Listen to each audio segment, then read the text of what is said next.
Hello, dear students.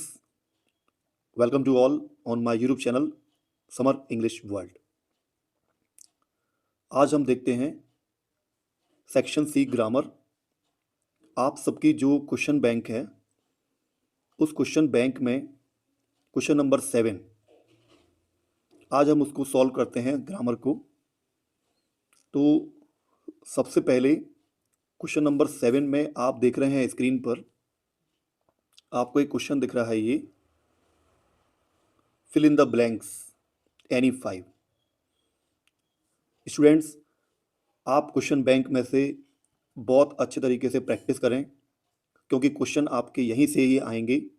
और अगर कोई क्वेश्चन अलग से भी आता है तो आप इन क्वेश्चंस की प्रैक्टिस करके उसके बेस पर उस क्वेश्चन को काफ़ी अच्छे से कर सकते हैं। तो चलिए स्टार्ट करते हैं। पहला क्वेश्चन है यहाँ पर, dash sun rises in the east. इसमें ऑप्शन है ए एंड द। आपने आर्टिकल्स के बारे में पढ़ा होगा। आर्टिकल्स के बारे में आपने पहले भी स्टडी की होगी क्लास में, आपने कई सारे क्वेश्चंस किए होंगे। अब हम इन क्वेश्चंस का सॉल्यूशन देखते हैं। First question, dash sun rises in the east.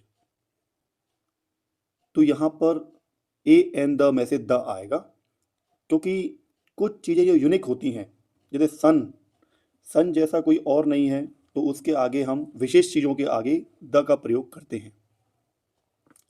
अब देखते हैं second question, he is dash engineer. तो इंजीनियर यहाँ पर वॉवल से स्टार्ट होता है, ई से स्टार्ट हो रहा है, यहाँ पर हम एन लगाएंगे। ही इज एन इंजीनियर, वह एक इंजीनियर है। He is an American but his wife is European. Students, यहाँ पर ए आएगा। अभी हमने पहले बात की थी कि अगर कोई वॉवल से स्टार्ट होता है तो उसके आगे एन होता है, लेकिन अगर हम हिंदी साउंड पर जाएंगे तो उसके हिसाब से हम इसको बोल रहे हैं यूरोपियन। तो यूरोपियन य से स्टार्ट होता है, इसलिए यहाँ पर हम ए लगाएंगे।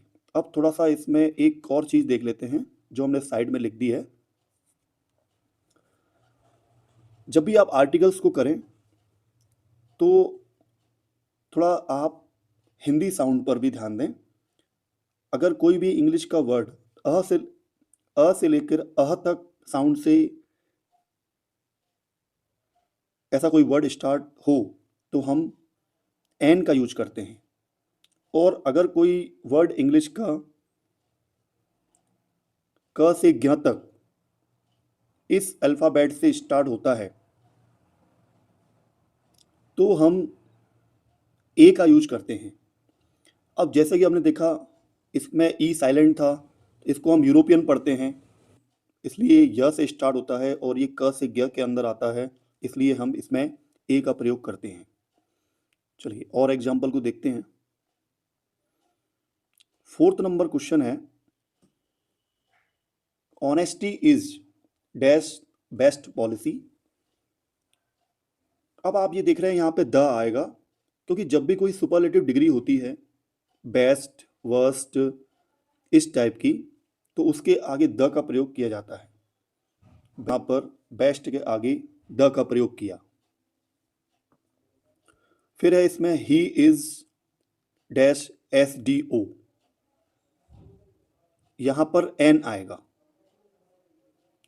अब S D O, A O, A D O, जो भी कोई वर्ड यहां पर साउंड निकल रहा है ए से स्टार्ट हो रहा है, जो कि अ से लेके अह के बीच में आ रहा है। अगर आप एस को लिखेंगे ना हम, तो ए एस लिखेंगे, ए और स, तो इसलिए यहां पे क्या आएगा, एन।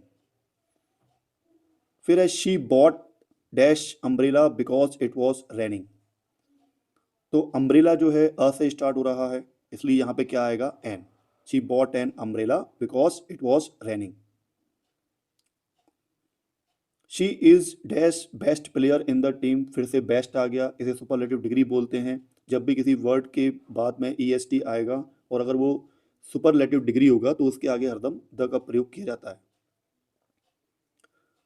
अब नेक्स्ट है आई सॉ ईगल। ईगल ई से स्टार्ट हो रहा है, इसलिए यहाँ पे एन आ जाएगा। I saw eagle flying over the hills. ये आर्टिकल्स के 8 क्वेश्चंस को हमने देख लिया। अब हम बात करते हैं प्रपोजिशन वाले क्वेश्चंस की। इस वीडियो को जो भी देख रहे हैं, किसी भी क्लास के स्टूडेंट, उन सबके लिए ये बहुत ही इंपॉर्टेंट है। Class 9th 10th 11th 12th 6 7 8 competition वाले अगर स्टूडेंट्स भी देख रहे हैं तो उनके लिए भी काफ़ी ये यूजफुल है, क्योंकि उनको कई सारा इसमें से आइडिया मिल जाएगा आर्टिकल्स को करने का, प्रपोजिशन को करने का। प्रपोजिशन को देखते हैं हम। You have been playing here morning. Students यहाँ पर सिंस आएगा, क्योंकि ये एक टेंस के बारे में आपने पढ़ा होगा, प्रेजेंट परफेक्ट कंटिन्यूअस। उसमें जब हैज बीन या हैव बीन वर्ब का प्रयोग किया जाता है तो उसके साथ में सिंस हम लगाते हैं। सिंस मॉर्निंग, और मॉर्निंग के आगे सिंस आता है। डेफिनेट टाइम जो होते हैं उनके आगे सिंस, और इनडेफिनेट टाइम अनिश्चित जो समय होता है उसके आगे फॉर लगाया जाता है। और भी एग्जाम्पल्स कई सारे आएंगे, उनको हम देखेंगे। सेकेंड है Republic Day is celebrated dash January 26। यहाँ पर ऑन आएगा। ऑन एक प्रपोजिशन है और डे या डेट के आगे ऑन का प्रयोग किया जाता है। गणतंत्र दिवस 26 जनवरी को मनाया जाता है। प्रमोद विल सी यू, जैसा कि अभी हमने देखा था कि फर्स्ट नंबर पे ऑन आएगा, ऑन मंडे एट 11 AM, और टाइम के आगे एट का प्रयोग किया जाता है। प्रमोद तुमसे मंडे को मिलेगा 11 बजे। द ब्रेड वॉज प्लेस्ड, यहाँ पर ऑन आएगा। जब भी कोई चीज़ टेबल पर रखी होती है और वो टेबल को टच करती है तो वहाँ पर ऑन का प्रयोग किया जाता है। The bread was placed on the table. Next है the cat was hiding the table. बिल्ली टेबल के नीचे छुप रही थी, तो अंडर मतलब होता है नीचे, ठीक है, तो यहाँ पे अंडर आएगा। अंडर एक प्रपोजिशन है।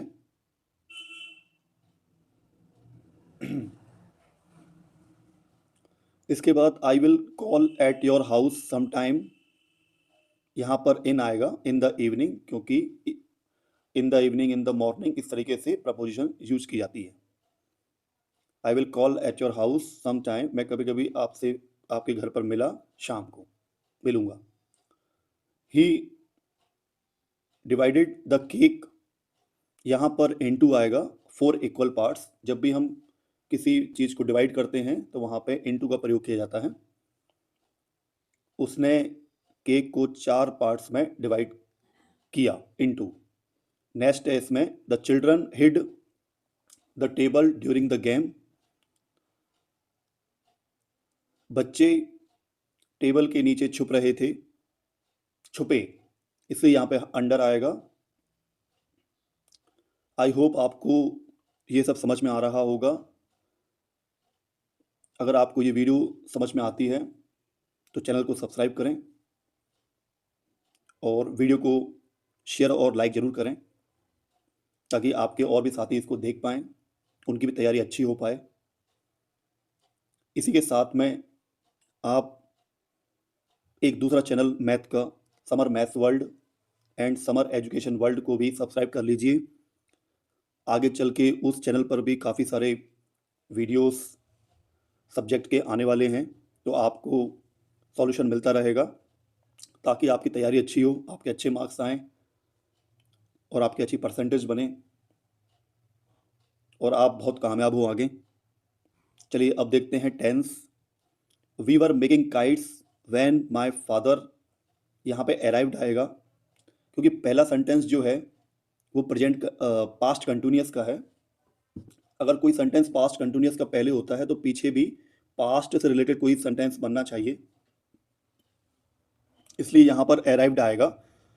इसका मतलब ये होगा हम पतंग बना रहे थे जब मेरे पिताजी आए, तो ये पास्ट इंडेफिनिट में चला गया। इसलिए यहाँ पे सेकंड फॉर्म का यूज हुआ है। सेकंड है he wanted to an engineer, he wanted to become an engineer. ये सेंटेंस जो है पास्ट इंडेफिनेट का था, लेकिन पहले ही पास्ट इंडेफिनेट के हिसाब से यहाँ पर एक वर्ब का प्रयोग हो गया वांटेड, तो टू के बाद में अब फर्स्ट फॉर्म ही आएगा, इसलिए यहाँ पे बिकम का प्रयोग होगा।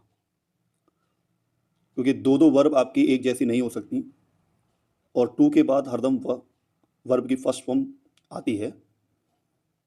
The news dash not updated timely. News एक सिंगुलर नाउन है, इसलिए यहाँ पे इज का प्रयोग किया जाता है। The news is not updated timely, खबर टाइम के हिसाब से अपडेट नहीं हुई है। The stars shine bright at nights, यहाँ पे स्टार्स भी सिंगुलर के रूप में यूज करेंगे, नहीं यहाँ पे प्लूरल है स्टार्स, और उसके हिसाब से ये प्रेजेंट इंडेफिनेट का टेंस है। स्टार्स बहुत सारे हैं तो यहाँ पे शाइन आएगा। The stars bright at night, तारे रात में चमकते हैं। Shantanu dash all the chocolates. Shantanu, अब यहाँ पे अगर इज एम आर होता तो ईटिंग बन सकता था, है ना। ईट भी इसलिए, ईट के साथ में एस होता तो ये प्रेजेंट इंडेफिनेट टेंस होता, शांतनु ईट्स होता, यहाँ पे एस होना चाहिए था, इसलिए हमने यहाँ पे एट लगाया है। क्योंकि अब यहाँ पे एट लगाते हैं तो ईट की सेकंड फॉर्म एट होती है। शांतनु ने पूरी चॉकलेट खाई, तो पास्ट इंडेफिनेट के हिसाब से अगर सेकंड फॉर्म का प्रयोग करते हैं तो ये सेंटेंस बिल्कुल सही फिट बैठता है। Neha dash from the vacation just now, तो इसमें ऑप्शन है हैज रिटर्नेड, हैड रिटर्नेड और रिटर्न्स। तो पीछे एक वर्ड दिया हुआ है जस्ट नाउ, इसके हिसाब से ये सेंटेंस हैज रिटर्नेड अगर लगाते हैं तो ये प्रेजेंट परफेक्ट में जाता है। नेहा अभी अभी लौट कर आई है। Neha has returned from the vacation just now, Neha छुट्टियों से अभी अभी लौट कर आई है। चुका है, चुकी है, आई है, आए हैं, उस हिसाब से सेंटेंस बिल्कुल फिट बैठता है। जस्ट नाउ की बात हो रही है अभी की, तो इसमें हैड रिटर्न भी लगा सकते हैं क्योंकि पास्ट में चला जाएगा। और रिटर्न्स में रिटर्न्स की अगर बात होती है तो ये इंडेफिनेट में जाएगा। अगर जस्ट नाउ नहीं होता तो रिटर्न्स सही रहता है यहाँ पर। अगर जस्ट नाउ लगा हुआ है तो हैज़ रिटर्नेड इसमें सही फिट बैठता है। फिर है इसमें we to the market yesterday, तो we went to the market yesterday. अब यहाँ पे यस्टरडे लगा हुआ है तो ये जो आपका टेंस है पास्ट इंडेफिनेट में जा रहा है, इसलिए गो की सेकंड फॉर्म वेंट होती है, तो हमने यहाँ पे we went to the market yesterday प्रयोग किया है। अगला है इसमें if I dash more time I would learn guitar. अब पीछे वुड लगा हुआ है, इसका मतलब हो रहा है कि यदि मेरे पास टाइम होता तो मैं गिटार बजाता, गिटार सीखता। तो यहाँ पे हैड आएगा, और हैड जब आगे आता है तो पीछे वुड आता है, और ये सेंटेंस पास्ट में चला जाता है। अब मिसलिनियस, इसमें सब मिली हुई एक्सरसाइज है। पहला है walk carefully dash you will fall down, है ना, ध्यान से चलो अन्यथा तुम गिर जाओगे। तो अदरवाइज का मतलब होता है अन्यथा, ऐसा करो नहीं तो ऐसा हो जाएगा, है ना, ऐसा करो अन्यथा ऐसा हो जाएगा, अदरवाइज का प्रयोग किया जाता है यहाँ पे। बट और एंड का क्या प्रयोग होगा वो नीचे अपन देख लेते हैं। और सेकंड है she works hard she will fail, इसका मतलब निकल रहा है वह कठिन परिश्रम करती है, शी विल फेल, वह फेल हो जाएगी। अब देखिए यहाँ पर इफ लगाते हैं तो इफ का मतलब होता है यदि, और अनलेस का मतलब होता है यदि नहीं। तो अगर अनलेस लगाते हैं हम तो देखिए सेंटेंस कैसा बनेगा, अनलेस शी वर्क्स हार्ड, यदि वह कठिन परिश्रम नहीं करेगी, बीच में कॉमा का मतलब होता है तो वह फेल हो जाएगी। सही बात है, अगर कोई कठिन परिश्रम नहीं करेगा तो वह फेल हो जाएगा, है ना, इसलिए हमने यहाँ पे अनलेस लगाया है। और अगर इफ लगाते तो इसका मतलब निकलता यदि वह कठिन परिश्रम करेगी तो वह फेल हो जाएगी। तो ऐसा तो फिट नहीं बैठ रहा है बिल्कुल भी, इसलिए हमें यदि नहीं के हिसाब से अनलेस को लेना पड़ेगा यहाँ पर। यदि वह कठिन परिश्रम नहीं करेगी तो वह फेल हो जाएगी। फिर तीसरा है how dash water is left in the bottle, इसमें क्वार्टर के आगे हम मच लगाएंगे। मैनी मतलब तब लगाते हैं मैनी जब हम किसी चीज़ को गिन सकते हैं, और मच तब लगाते हैं जब कोई चीज़ हमारे पास में क्वांटिटी में हो, जैसे किलो वगैरह में हो, है ना, किलो में हो, लीटर में हो, लिक्विड में हो, तो ज़्यादातर मच का प्रयोग उसके आगे लगाया जाता है। और मैनी काउंटेबल नाउन के आगे लगाते हैं, और मच का प्रयोग अनकाउंटेबल नाउन के आगे लगाते हैं। अब पानी को हम गिन तो सकते नहीं हैं, पानी को हम तौल सकते हैं, है ना, लीटर में नाप सकते हैं, तो इसलिए यहाँ पे इन चीज़ों के आगे मच का प्रयोग किया जाता है। अब देखते हैं अगला, we need some any few. Some मतलब कुछ, एनी मतलब भी कुछ, और फ्यू मतलब भी थोड़ा सा, है ना। अब सम का प्रयोग यहाँ पे हमें कुछ पैसों की आवश्यकता है, वी नीड सम मनी।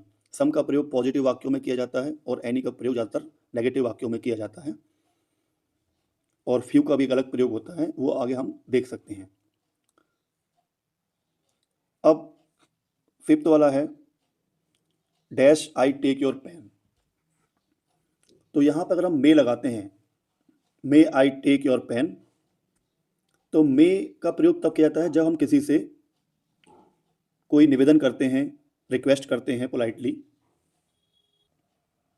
तो हम मे का प्रयोग करते हैं। कैन का प्रयोग हम नॉर्मली कर देते हैं, है ना, और मे में एक रिक्वेस्ट आ जाती है, जैसे कि ना, मे आई कम इन, क्या मैं अंदर आ सकता हूँ, तो हम किसी से परमिशन लेते हैं, रिक्वेस्ट करते हैं, तो मे का प्रयोग थोड़ा पोलाइटली वे में किया जाता है। अब आप किसी का पेन यूज करना चाहते हो, तो आप उसे अच्छे अच्छे से ही बोलेंगे ना, मे आई टेक योर पेन, क्या मैं आपका पेन ले सकता हूँ। ऐसे तो नहीं बोलोगे नहीं चिल्ला के एकदम से, can I take your pen, या can I take your pen, आपका हक तो है नहीं उस पर, उसी का हक है, तो मे अच्छा लगता है बहुत, इसलिए मे का प्रयोग यहाँ पे किया जाएगा। नेक्स्ट है, she is not going to office, she is ill. वह ऑफिस नहीं जा रही है क्योंकि वह बीमार है। बिकॉज मतलब होता है क्योंकि, एंड मतलब होता है और, सो मतलब होता है तो यहाँ पे बिकॉज का प्रयोग सही लगता है। फिर है इसमें, Anita is the dash student in the school. और वाइज, वाइजर, वाइजेस्ट, अगर आपने डिग्री के बारे में सुना हो, तो डिग्रियां होती हैं, वाइज की डिग्री जो है आपकी positive degree, comparative degree and superlative degree. तो यहाँ पे वाइजेस्ट इसलिए आया है क्योंकि अनीता जो है क्लास में सबसे ज़्यादा बुद्धिमान है। तो जब कोई सब में सबसे ज़्यादा होता है, जैसे एक होती है गुड, बेटर, बेस्ट। गुड मतलब अच्छा, बेटर मतलब किसी से अच्छा, और बेस्ट मतलब सबसे अच्छा। तो यहाँ पर वाइजेस्ट मतलब सबसे बुद्धिमान, इसलिए सुपरलेटिव डिग्री का प्रयोग हुआ है, वाइजेस्ट। और भी ऐसे एग्जाम्पल्स आएंगे, उनको हम सॉल्व करेंगे तो आपको बहुत कुछ समझ में आएगा। आप इस वीडियो को बहुत ध्यान से देख रहे हैं, बहुत ध्यान से सुन रहे हैं, वीडियो को बिल्कुल बीच में स्किप नहीं करिए, क्योंकि आपके अच्छे नंबर्स के लिए, अच्छे मार्क्स आपके आए, इसलिए ये वीडियो बनाई जा रही है आपके लिए। और बस आपसे और कुछ नहीं कहना चाहता हूँ मैं, आप इस वीडियो को बहुत शेयर करें, और चैनल को सब्सक्राइब करवाएं, और वीडियो को लाइक भी करें अगर आपको सर से कुछ नॉलेज मिल रहा है रियल में। तो एवरीवन डैश वियर मास्क इन क्राउडेड प्लेसेस। यहाँ पे बात हो रही है हर किसी को भीड़ भाड़ में या रश में, ट्रैफिक में मास्क पहनना चाहिए। सही बात है, क्योंकि है ना, बहुत सारी, अब जैसे कोरोना में कई लोगों ने मास्क पहन रहे थे, कई सारे वायरस लग जाते हैं, प्रॉब्लम्स होती है, किसी कोई बीमारी होती है, संक्रमण बीमारियाँ होती हैं, तो यहाँ पे शुड का प्रयोग करते हैं हम, कि पहनना चाहिए, एक सलाह देते हैं किसी को हम, तो शुड का प्रयोग होगा यहाँ पर, ठीक है। नेक्स्ट है, how students are present today. देखो यहाँ पे मच और मैनी में से मैनी लगाएंगे यहाँ पर, क्योंकि स्टूडेंट्स को हम गिन सकते हैं। How many students are present today, आज कितने विद्यार्थी उपस्थित हैं क्लास में, तो आसानी से गिन सकते हैं। जैसे आपकी क्लास में 20 स्टूडेंट्स हैं, 25 हैं, 80 हैं, 90 हैं, 100 हैं, तो इनको आसानी से गिन सकते हैं, ये काउंटेबल हैं, तो उनके आगे हम लगाते हैं मैनी। अब नीचे देखिए, how dash milk do you take in tea. अब यहाँ पे मच आया है, और मिल्क मतलब दूध को हम लोग गिन सकते हैं क्या, नहीं, तौल सकते हैं, है ना, नाप सकते हैं उसको, तो नापने वाली चीज़ों के आगे भी क्या लगता है, मच का प्रयोग किया जाता है क्वांटिटी के लिए, क्योंकि ये अनकाउंटेबल चीज़ है ना। फिर है next, you taken my pen. अब ये इसमें थर्ड फॉर्म का प्रयोग किया हुआ है और ये प्रेजेंट परफेक्ट वाला टेंस है, इसलिए यहाँ पे यू के हिसाब से हैव आएगा। Have you taken my pen, क्या तुमने मेरा पेन लिया है। नेक्स्ट है health is dash then wealth. अब यहाँ पे बेटर आएगा, अभी हम लोगों ने डिग्री की बात की थी, तो health is better than wealth. स्वास्थ्य संपत्ति या समृद्धि से ज़्यादा इम्पोर्टेंट है या अच्छा है, बेटर। अगर बताइए आपके पास बहुत सारा पैसा हो और आपका स्वास्थ्य ठीक ना हो, तो वो पैसा किस काम का कि आप उसका यूज ना कर पाए। हमारे एक मित्र दोस्त ने बताया था बहुत अच्छी बात हमको। वो बता रहे थे कि है ना, आपका जैसे मिठाई खाने का मन कर रहा है और आपके जेब में पैसे हैं, लेकिन आपको डॉक्टर ने सलाह दी है कि आपको डायबिटीज़ है, आप मिठाई नहीं खा सकते, आपका स्वास्थ्य ठीक नहीं है, तो वो पैसा किस काम का, है ना। Next, I stayed at home dash it was raining heavily. मैं घर पर ही रुका क्योंकि बहुत बारिश हो रही थी, क्योंकि रीजन आ गया, मैं घर पे रुका क्योंकि बहुत बारिश हो रही थी। इट वॉज रेनिंग हैविली, इसलिए यहाँ पे बिकॉज आएगा। बट का मतलब होता है लेकिन, तो लेकिन यहाँ पे फिट नहीं हो रहा है। सो मतलब तो भी फिट नहीं हो रहा है। नेक्स्ट है ही स्टडीड हार्ड, उसने कठिन परिश्रम किया। ही फेल्ड द टेस्ट। अब यहाँ पे बट आएगा, उसने कठिन परिश्रम किया परंतु वह टेस्ट में फेल हो गया। बट का प्रयोग तब किया जाता है जब एक सेंटेंस तो पॉजिटिव हो लेकिन दूसरा सेंटेंस कैसा हो, अपना नेगेटिव सेंटेंस हो। मतलब नॉट वाली बात नहीं हो रही यहाँ पे। इसमें होता क्या है कि मैंने कठिन परिश्रम किया, he studied hard but he failed the test. मतलब एक सेंटेंस जो आगे वाला है वो अच्छी बात बता रहा है कि मैंने कठिन परिश्रम किया, लेकिन दूसरा सेंटेंस जो है वो अपन को क्या बता रहा है कि वह टेस्ट में फेल हो गया। तो मतलब अच्छा करने के बाद में बुरा हुआ तो बट का प्रयोग क्यों हो जाता है। जब दोनों दोनों चीज़ें अच्छी होती हैं तो एंड का प्रयोग होता है ना। दोनों चीज़ें बुरी होती हैं तो भी एंड का प्रयोग होता है। अब देखो आगे देखो, she is smart and hard working. वह स्मार्ट है और मेहनती भी है। वह स्मार्ट है और मेहनती भी है, तो दोनों काम अच्छे हैं। वह स्मार्ट है और वह मेहनती है। जब स्मार्ट होगा तो मेहनत भी करता है, दोनों काम अच्छे हैं, इसलिए एंड का प्रयोग हुआ, है ना। अगर यहाँ पे शी इज, हाँ शी में लड़की के लिए हो रहा है यहाँ पे यूज। वह शी इज स्मार्ट, वह स्मार्ट है ना। और अगर यहाँ पे हार्ड वर्किंग नहीं होता, कुछ और होता एंड डफर होता, है ना, स्टडी में, तो यहाँ पे बट का प्रयोग होता, क्योंकि एक अच्छी चीज़ एक बुरी चीज़ तो बट का प्रयोग, है ना। एक अच्छा सेंटेंस और अच्छे पॉजिटिव देने वाला बात करने वाला और एक नेगेटिव बात करना सेंटेंस, तो बीच में बट लगाएंगे। और दोनों अगर एक जैसी बात करते हैं पॉजिटिव तो एंड का प्रयोग, दोनों नेगेटिव बात करते हैं सेंटेंस हमारे तो भी एंड का प्रयोग। नेक्स्ट वीडियो और आएगी आपकी उसमें, जिसमें हम क्वेश्चन नंबर 8 पर बात करेंगे। ये जितना भी हम लोगों ने क्वेश्चंस लिए हैं वो क्वेश्चन बैंक 9th क्लास की इंग्लिश की क्वेश्चन बैंक में से लिया है, ग्रामर को सॉल्व किया है। लेकिन इसमें से कई सारे questions class 10th 11th 12th सबके लिए बहुत इंपॉर्टेंट हैं। आपने इस वीडियो को बहुत ध्यान से देखा और इसको समझा। आगे भी वीडियोस को आप और देखिएगा ताकि आप और अच्छा करें, बेस्ट करें। और इसी के साथ में don't forget to subscribe the summer English world and summer maths world channel. Thanks for watching this video everyone.